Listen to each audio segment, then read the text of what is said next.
Deyirəm, bəzilərinin bəxti necə də gətirir. Elə bacarıqları var ki, divarın o tərəfindəkilər görə bilirlər. Baxışları ilə əşyanı yerindən tərpədirlər.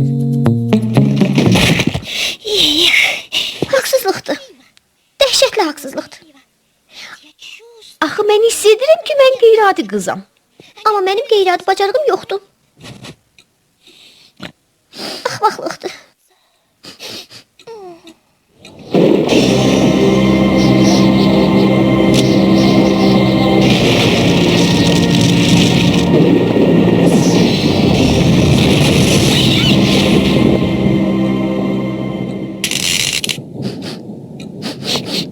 Yanığı iyi gəlir.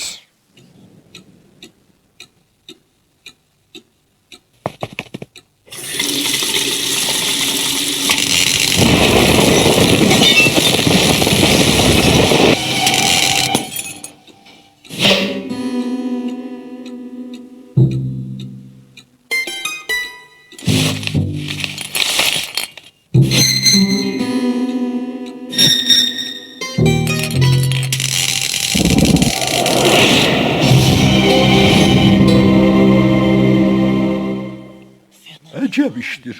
Bu əsl möcüzədir. Təbiətin dərk edilməz hadisəsi. Niuş, sən fitri istedadsan. Kiməm? Qeyri-adi bacarıqlara malik olan dahi şəxsiyyət.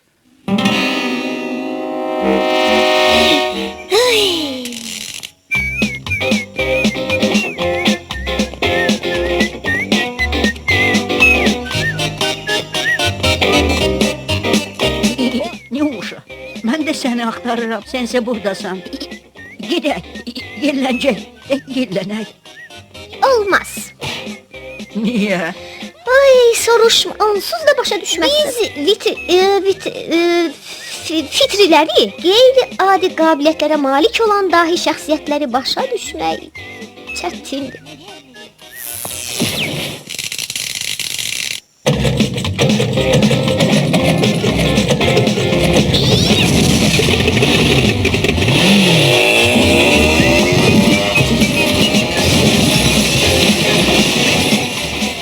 Bax, həmişə belə olur. Əgər sən dünyanı xilas etmək istəyirsənsə, onda ona heç kim qəsd etmir.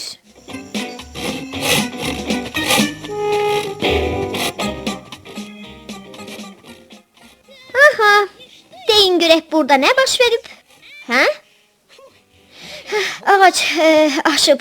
Gecə, tufan vaxtı. Belə, qırağa durun görək.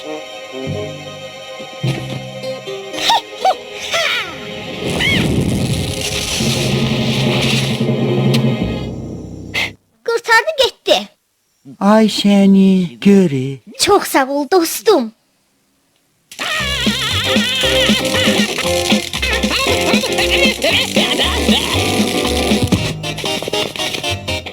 Siz niyə qaçırsınız? Mən ki sizə kömək elədim. Sonra görüşərik. Sənin enerjin qutaranda.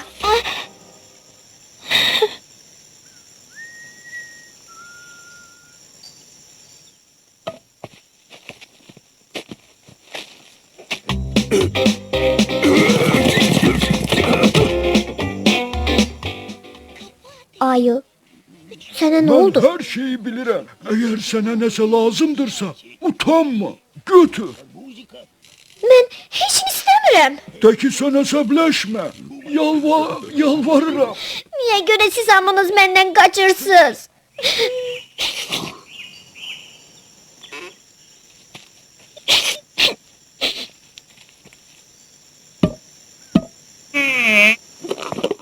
Maral, əynindəki nədir? Xüsusi kostyum, cəryan keçirməyən, özünü bütünlüklə təhlükəsiz hiss etmək olar. Gəl içəri. Bax, mən sənə də eyni kostyumdan tikmişəm. Nədir? Mən həmişəlik onu giyməliyəm? Əlbəttə ki, yox. Yalnız harasa gedəndə və ya sizə qonaq gələndə. Amma təksənsə geyinməyə də bilərsən. Mənə heç bir kostyum lazım deyil. Mənə heç kim lazım deyil. Mən elə bilirdim ki, əgər qeyri-adi bir bacarığım olsa, onda hər tərəfimdə dostlar olacaq. Amma əksin oldu. Hələ üstəgəl skafandr da giyməliyəm. Bu mənəm. Baraj. Bağışla ki, dəvətsiz gəlmişəm. Buyur. Nə gözəldir.